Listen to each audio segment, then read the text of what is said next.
Hey everybody, welcome back to BobkeTV. A huge week of racing on the broom wagon. The good, the bad, and the ugly from the whole week of racing. We've got your neutral zone news. Cav announced the next race that he'll do up that in a moment after the racing. And music. Just can't get enough of Chris Froome and Team Sky. And of course, the tweet of the week. All of that on the broom wagon.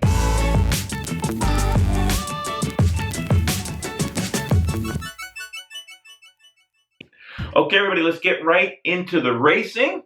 Door Vlaanderen. Quick Step on fire this spring.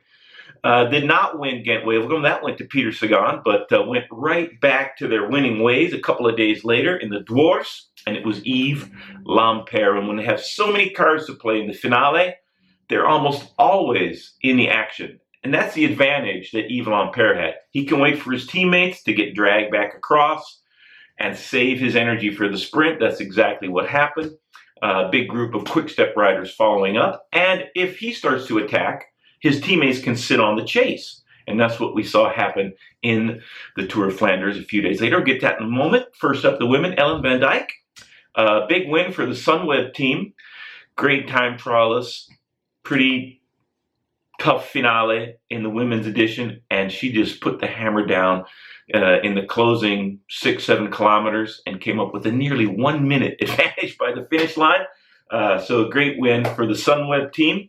When the men's team falters a little bit, we saw this happen last spring with the Sunweb squad, the women always come through for them. So great ride by Ellen van Dijk, and another solid win for the Sunweb women's team. Tour of Flanders. Tour of Flanders, second greatest one-day race on the calendar, behind only Paris-Roubaix. For my money, some people prefer Flanders. I love Tour of Flanders, did it a number of times in my career. Only got to the finish line one time.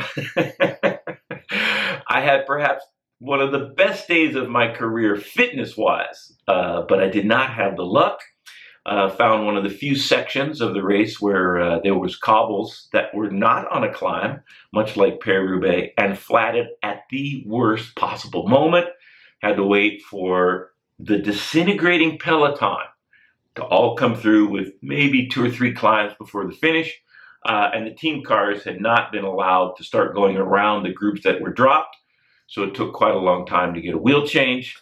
I did catch, back up, and chase, and maybe made it back to the second or third group, maybe fourth group on the road, and got to the finish line, but the bird had flown the nest at that point. So that is the story of some of the unknown stories that you don't get a chance to hear about in the classics. And it's not like a stage race where if you're on good form, you have the next day to do well. It's just not like that in the one-day races. So sometimes luck does play a part.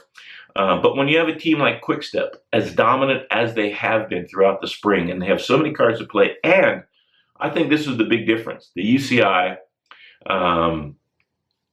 reducing the number of riders on each roster from 8 to 7 guys. So when 7 guys are on each team, and Quick Step has 4 or 5 guys that can win, that's a big advantage, because the teams like BMC, like Bora, who race for 1 guy, Van Avermaet and Peter Sagan, in the case of those 2 squads, have 1 less guy to do the chasing in the finale or covering the moves, when Quick Step has 3 or 4 guys that can do that. Philippe Gilbert finished 3rd. Because he's sitting on the chase of Nicky Terpstra in the finale of Tour of Flanders and doesn't have to do any work, so there's a lot more power at the end. Zdeněk Stybar was riding well. Yves Lampaert, of course, who had just won Door Vlaanderen, was there in the finale. And it's just a big advantage for a team like Quick Step, the way they're set up, if you have only 7 guys per team in the race.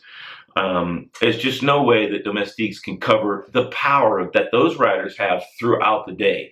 And so I'd say that Quick Step, they did race the way BMC and Bora is racing now previously for Tom Boonen.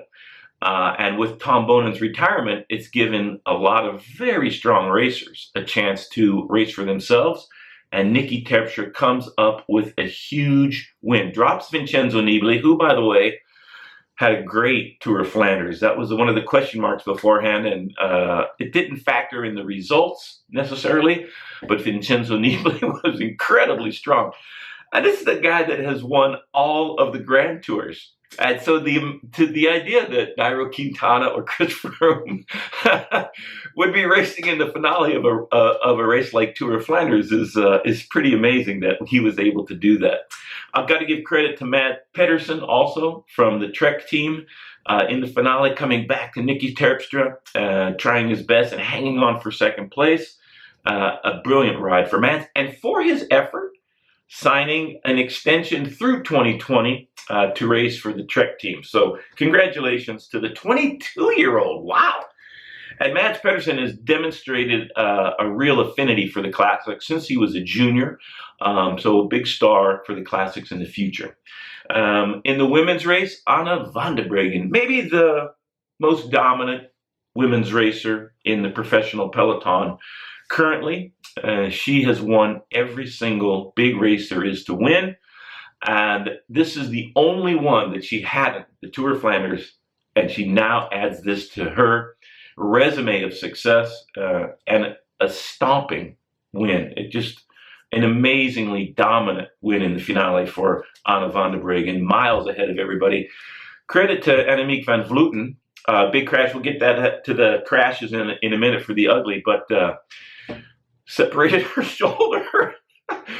No problem. I'll just get on the podium a few miles later. Whew, man, I've said this since I was a professional way back, and nothing that I've seen recently will dissuade me from this. The women are a lot tougher than the men.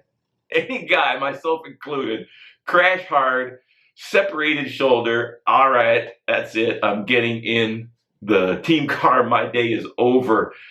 And the women just pow, pop it back in. Let's go.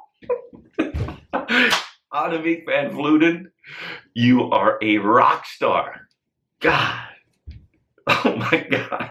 And talk about a rock star, Alejandro Valverde, Grand Prix Miguel Indurain. Watch this footage of Valverde attacking Carlos Verona. See ya. Whoop. I'll see you at the finish line. Hopefully you can hang on for a good placing. That didn't happen for Verona. Valverde, has he lost any races this year? Oh my gosh, unbelievable. Let's go to the bad now. Peter Sagan. We're getting to the point where we maybe need to ask if Peter Sagan is pointing out the obvious too much, that riders didn't cooperate with him. He didn't want to chase and lost. Or, I mean, are these valid concerns for Peter Sagan? And the problem, and this has been ongoing for the last 4 or 5 years, if you work with Peter, he beats you in the sprint. And so it's a real problem. It's a real problem for anybody that wants to win a race. And if Peter lets a group go, they're going to contest the win. So Quick-Step has solved that by having multiple guys that can do that, that can go in the breakaway. But Peter's going to have to realize at a certain point that almost nobody in the finale is going to work with him. Kwiatkowski will do that occasionally. Greg Van Avermaet will do that occasionally. But consistently, it's Sagan that has to make the race. When he does make the race, it doesn't always work out in his favor. But it's going to be interesting. If you can get a little bit of an advantage on Peter Sagan and then wait, tactically, you're waiting for Sagan to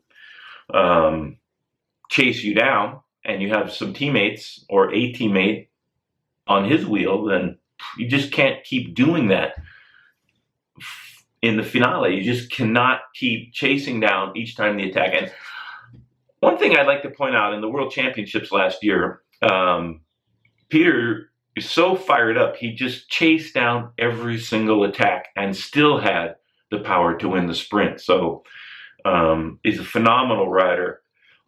If if Bora can hire some riders that can race the way Quick-Step does, then Peter will have a better chance to win, or his teammates most certainly will have a better chance to win in the future. But for the time being, it's going to be very tough for Peter Sagan to win big races. And I don't think it's, at this point, he's complaining too much. He's just pointing out the obvious to us.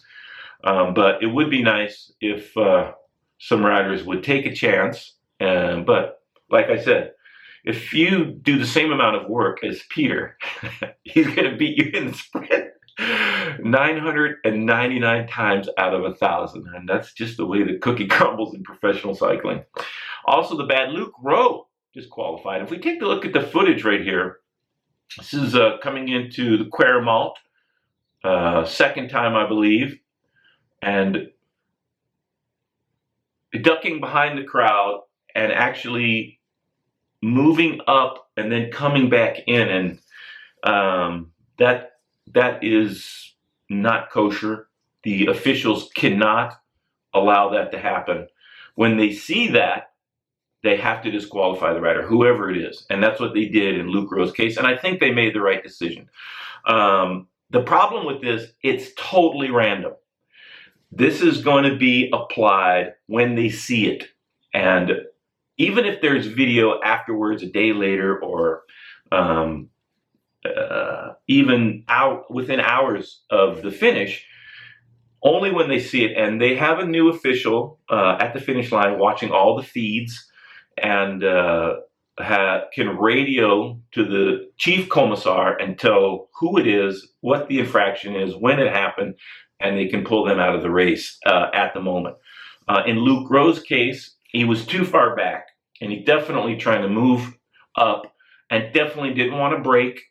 He could have hammered the brakes and slotted back in and then restart his momentum, and was a ways back, and that's not where you want to be. If you look in the front, where all the quick-step riders are, that's where you want to be. So Luke Rowe, trying to improve his position, is coming along the line of riders and went behind the crowd, and that is so incredibly dangerous. And you just can't let the riders do that.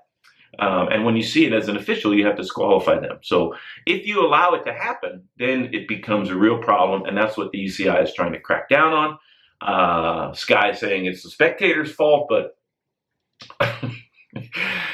it's not footy. It's cycling. It's professional bike racing. There are crowds everywhere. You can't go behind the crowd and improve your position. So I would have to agree with the UCI officials, and they said before the start, look, we're cracking down every chance we see that. Every time we see this, we're going to disqualify the riders, whomever they might be, Van Avermaet, Sagan, whoever. And it was pointed out that some of the bigger stars did improve their position, did go behind the crowd. But if the officials don't see it at the moment, they can't invoke the rule. And so maybe Luke Rowe was on the receiving end when others should have been also. But that sort of random application of a very important rule is going to have some fallout, and Luke Rowe disqualified because of that. Luke, by the way, coming back from a very devastating broken leg in the off-season, and the rehabilitation was estimated to be close to a year. So way ahead of that schedule. And so it's a shame that he was disqualified, but it's great to see Luke racing again at a very, very high level. The ugly, so many crashes. This is one of the big pileups early on, and just a touch of wheels and guys going so fast. Just, it happens, bam! It happens like you're you're looking maybe to move up a little bit, thinking about the next sector, and then thinking about where your position is, where your teammates are, what is upcoming on the race course, and then boom, there's a pile of people in front of you. Woo! You can't even slow down quick enough. In the blink of an eye, it happens. You're thinking of all the things you need to be thinking about, and bam, you go down. On the bottom of this pile is Michael Valverde from Astana. Quite remarkable. He got back up and chased and finished fourth. It's an amazing ride by Michael Valverde, who is having a great spring. Look at this ugliness from Wout van Aert. And this is the Dwars door Vlaanderen a few days before Tour of Flanders. Shooting the gutter, an incredible bike handler, off the road, by the way, but not slowing down, trying to move up where there's absolutely no room and there's an official and they collide. And Wout van Aert goes flying. Didn't seem to be too worse the wear. Got back on his bike and kept going. The official down. Mitch Docker. Oh, this is horrible. Crashing into the barbed wire. Untangling, said wasn't so bad. There's no shortage of tough characters in professional cycling. So in the women's ronde, massive pileup. You just don't want to break. When you're trying to move up and you know you have to be in the front, even when you hear the crashes, you still look for a way to get through. Almost never is there a way to get through, and you come to grief. So, whoo! The Spring Classic's full of thrills, chills, and spills. And that's it for the good, the bad, and the ugly from this week's racing. Next up, the Neutral Zone News. Okie dokie, everybody, up in the Neutral Zone News. Good news for Amgen Tour of California fans. Mark Cavendish will make his return to racing at the Amgen Tour of California. Cav, bam, 10 wins. 10 wins in his career in Khalifa. Second only to Peter Sagan. Sagan will be there. Apparently Marcel Kittel will also be there. So it's going to be a great sprint field and plenty of opportunities in the Tour of California for the sprinters to shine. Watch for Cav. My prediction, he adds to his total. He gets a stage win or two. I bet Sagan gets one, maybe 3. Peter Sagan, 16. 16 stage wins in the Amgen Tour of California in his career. Cav not able to do Tour of Cali last year because of, I believe it was mononucleosis, blighted his spring. Coming back in the Tour de France, it had that massive pileup that's still haunting the sport to this day. And Mark hasn't been off to the best of springs by any stretch of the imagination, crashing out of his last 3 races. Abu Dhabi Tour, Tirreno, Abu Dhabi Tour, Stage 1, Tirreno Adriatico, Stage 1 team time trial, broke a rib, came back from Milano San Remo. I recommended that might not be a great idea. Crashed again. Harrowing, spectacular crash in the finale. Broke a rib again and damaged his ankle, but he's been training and he'll come back from the Tour of California. And best of luck to Mark Cavendish and his Dimension Data teammates at the Amgen Tour of California starting May 13th, I believe, in Southern California this year. And it's going to be a great race. Please watch that. Please come out and cheer for your favorites. Should be a great addition and incredible sprint field for Tour of California. All right. Musette Musings is up next.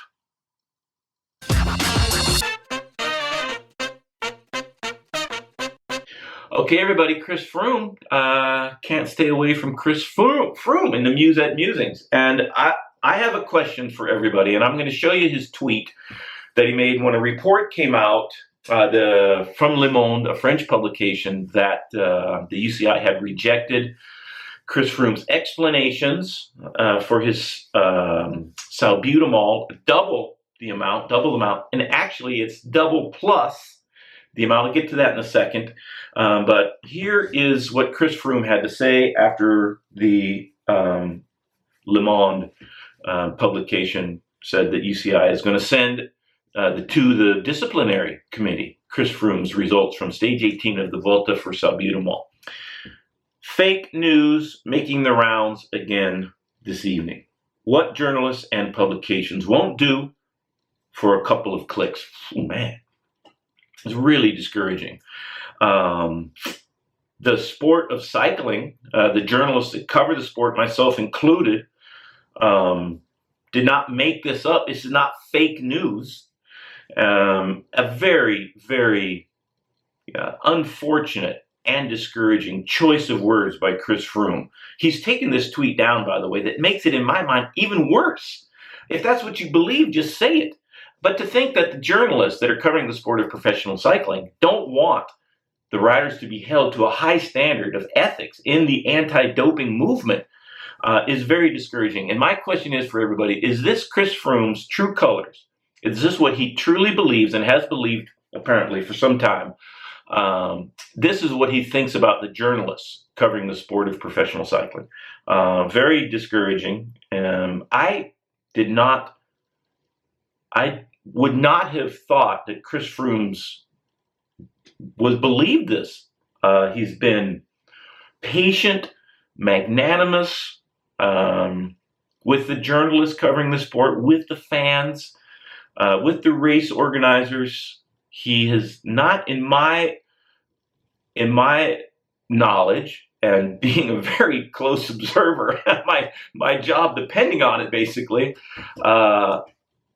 has shown this type of animosity towards the journalists. It's reminiscent of riders in the past, and makes it very uncomfortable viewing. Like I said, this tweet has been taken down, but you tell me, is this the way Chris Froome really believes? These are his true feelings about the sport of professional cycling and how the officials and the media covers the races. And I mean, fake news? This isn't fake news. To characterize what journalists are trying to do their job as fake news is very, very disappointing. Another big problem that I see that I might not have been articulated up until this point is how come it's taken this long to have a decision about more than double the amount. So the rule basically is 800 nanograms per milliliter you're allowed, plus a 25% margin of error. I wish I had a 25% margin of error in everything that I did. You get a speeding ticket, you're going 80 in a 55, and you tell the judge, no, it's 25% over. I mean, could you please give me a break? That's not going to happen in real life. But just to make sure, and let's not do this. Let's not speculate. Let's not do any conspiracy theories about what is asthma, what is exercise-induced asthma, whether or not salbutamol is a performance-enhancing substance. Let's leave all that aside. Let's just admit you get 1,000 with a big margin of error. You get 1,000 nanograms per milliliter. At 2,000. The UCI has to do something to protect the integrity of the sport and to protect the chances of the riders that stay within the rules. That's what's at stake, is the integrity of the sport of professional cycling. And the context is what the sport has gone through historically. So for Chris Froome to characterize people, journalists, fans, questioning his level of salbutamol as fake news is very discouraging and a step in the wrong direction for Chris Froome. Way back when we found out about this in November, I suggested you do your time, you give up your results from the Worlds and the Vuelta, and you can race without this cloud hanging over the sport, the Giro d'Italia and the Tour de France. Chris Froome and Team Sky deciding not to do that. They're going full steam ahead to the Giro, and we'll have to see how that works out. It doesn't look like this is going to be decided before the start of the Giro. And to quote Christian Prudhomme, the director of the Tour de France, a disaster for the sport of cycling if this keeps going. So, couple of questions. Is this Chris Froome's true colors, and why can't the UCI make a decision in a clear violation of the anti-doping rules? Okay, that's it for the Views at Musings. This is the story that's going to continue to keep on giving, and not always for the good. But my hope is that we get an answer to this presently, and we can get back to racing. And this is going to be one of the things that I have trouble with, as big as the racing itself. Chris Froome is going to go to the Grand Prix des Alpes, which used to be called the Giro del Trentino, before the Giro d'Italia, and then the Giro and the Tour. And my prediction is he does the Giro. It hasn't been decided. And initially, it's okay, and then it's a disaster in the mountain. And then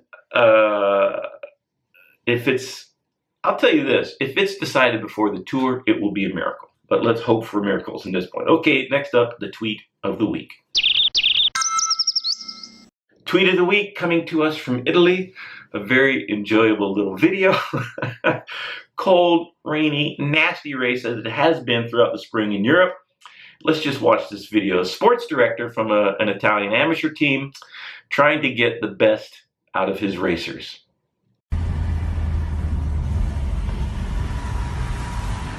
Cosa c'è? Dammi boccettini, ho freddo. E boccettini, che boccettini ti do? Quelli lunghi così. Ma comando abbiamo sempre il numero 18? Quelli lunghi non ci sono. fai un po' di... metti un rapporto più agile e fai girare le gambe, che ti stai imballando. Forza! Fai uno scatto e vai là davanti e mettiti un po' a menare, come abbiamo fatto in allenamento. Uguale identico. E ti passa il freddo. Va bene? Dai!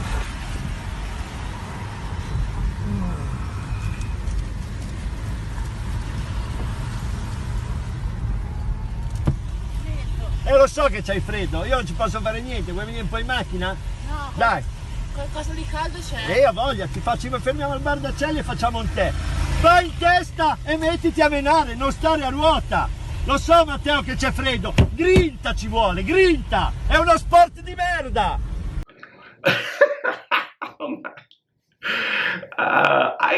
This is a really good, I feel for the director as much as I feel for the riders. Cold day, miserable day, maybe bonking. The director does bring up a pretty good point. If you go to the front and go hard, you'll warm up. Stop sitting on the wheels.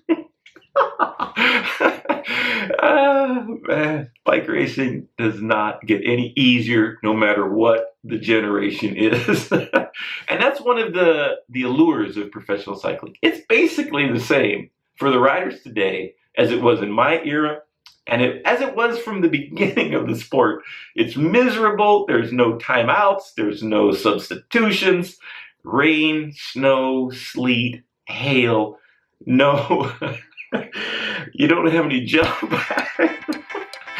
Gotta love the sport of professional cycling. All right, everybody, that's it for the Broom Wagon this week. Stay tuned to all the great races and a preview of Paris-Roubaix before the greatest one-day race on the calendar next Sunday, Paris-Roubaix.